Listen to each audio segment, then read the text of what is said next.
Hello and welcome once again to this assembly. This is your host and servant of this assembly. Yahuwah is our Father, and I am His servant, Soya.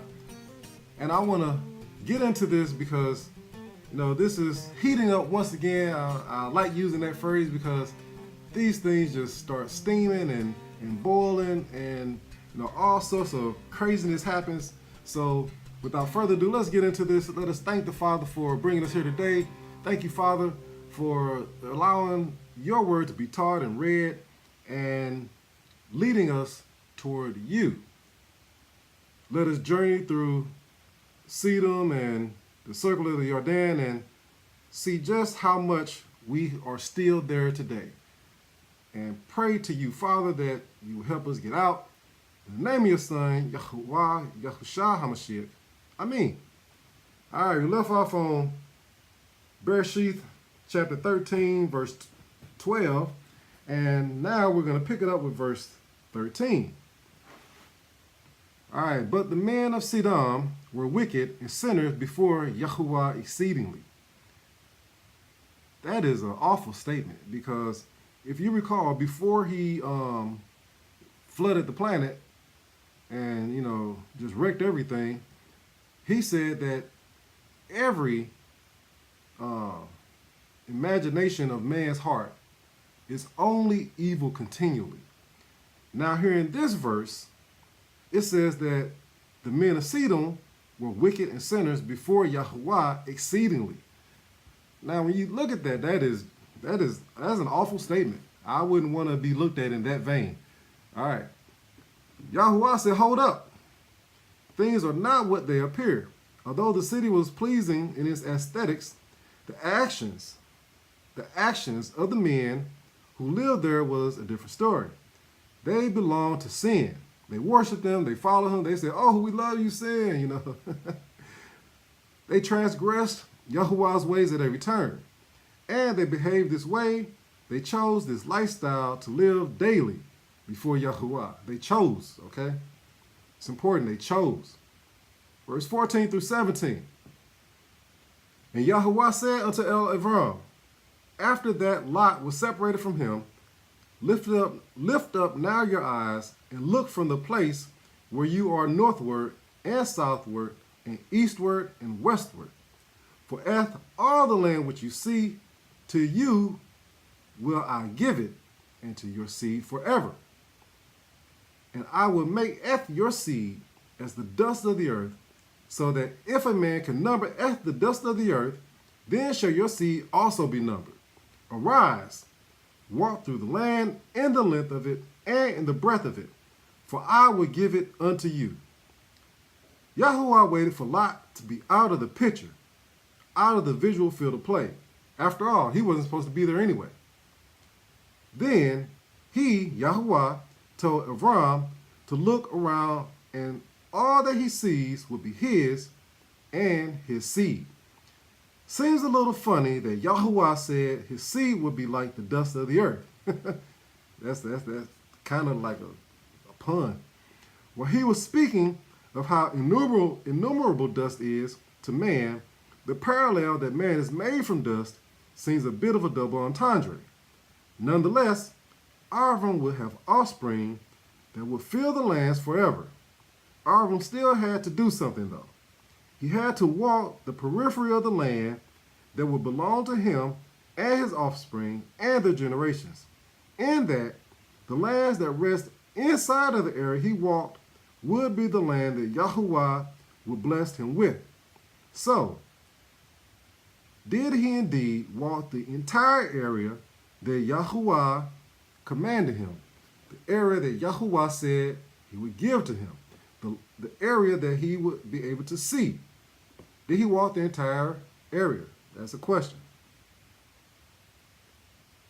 In verse 18, then Avram removed his tent and came and dwelt in the plain of Mamre, which is in Chevron, and built there an altar unto Yahuwah. Avram is forever worshiping Yahuwah as we should. All right. Chapter 14, verse 1. And it came to pass in the days of Amraphel, king of Shinar, Arioch, king of Elakar, Kedorlaomer, king of Elam, and Tidal, king of nations. Kedorlaomer, you gotta excuse me, these are some awful names. Give me a second, let me try to say this again. Kedorlaomer may be a descendant of Shem, since Elam is a city named after one of his descendants. All right. All that just to say that. All right. All right, we're going to skip some of this, go down to verse 5. This is chapter 14, verse 5. And in the 14th year came Kedorlaomer and the kings that were with him, and smote Eth the Raphaim, and Ashtaroth, Karnaim, and Eth the Zuzim, and Cham, and Eth the Amim, and Sheva Kiyarthayim. All right. Now, just so you know who they dealt with, Kedorlaomer may have been among the first to fight and kill giants. In this case, Raphaim. The question is, which kind of giant were the Raphaim? The tall, the extra tall, or the super tall? Because if you don't know, back in those times, giants exceeded well over 40 feet tall. All right? They were actually giants and not just tall beings. They were giants. Either way, they killed them, but probably not in total.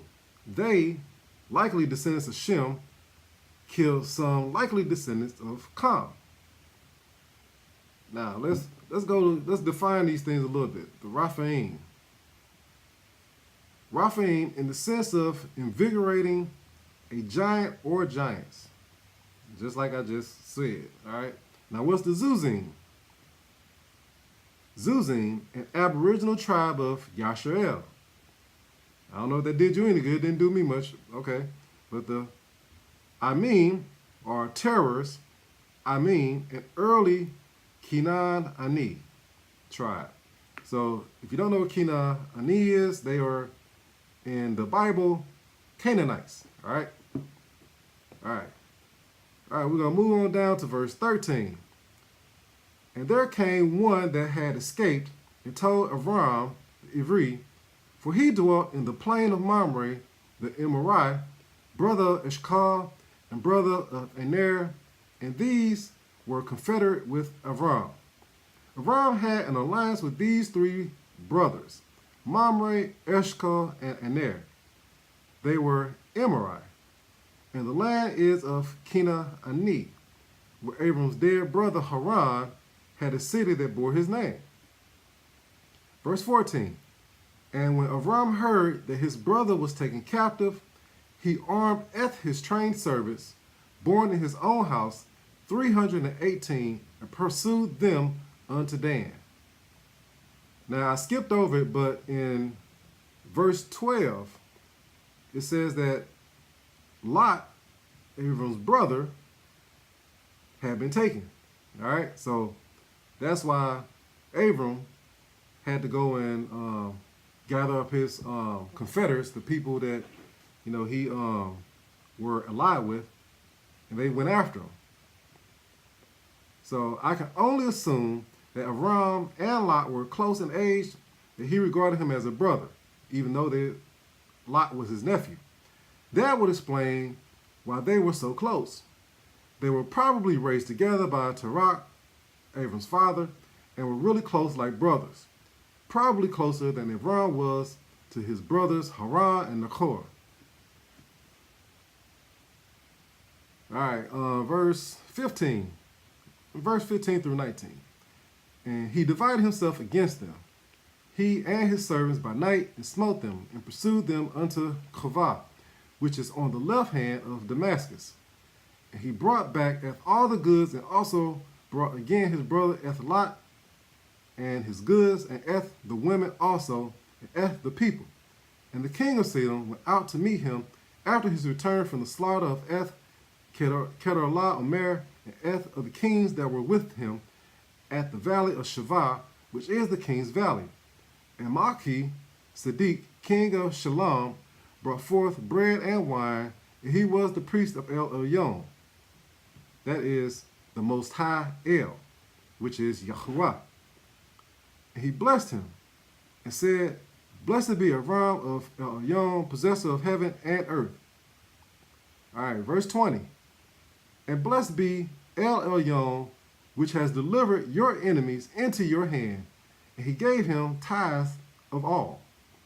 He offered Abram wealth, tithes for rescuing Lot and other relatives and members of his house.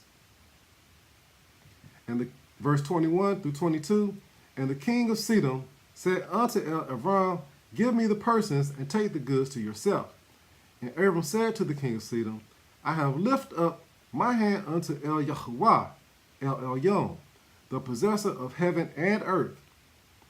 So here, Abram point out that he lift his hands up to only the Most High, who possesses heaven and earth. Verse 23 and 24.